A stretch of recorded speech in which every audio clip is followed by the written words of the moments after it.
So it looks like the donut box is back, or it never went anywhere for this festival. But there's also a really long line for some stuff over this way. Let's go check it out and see what that's for. I'm not gonna wait in it because that's not my thing, but I want to see what everybody else is into on this one. This line is for the Figment Popcorn Bucket. So, opening day, it's always a little crazy.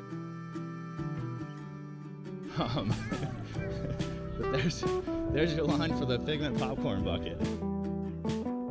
What do you think about that? Leave a comment below. Let me know if you think it would be worth it to wait in a line like that. That's awesome. So this guy is dressed up as Figment in order to get his Figment Bucket. What's your name? Jay. Jay? That's all Jay. This is a really cool outfit, man. You got your Festival of the Arts 2021 stuff. Yeah. You're obviously a big fan. Yes, huge fan. That's awesome. I hope you get your bucket. I hope you get 5 of them. I only need 2. Just 2. All right. Thanks so much, man. Have a great day.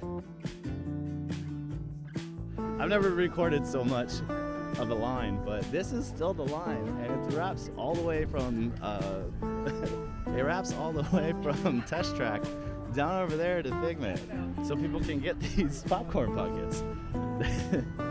Here's a look at the Figment buckets that everybody's waiting for, and here is a shot of a field full of people flexing with all their Figment popcorn buckets that they have.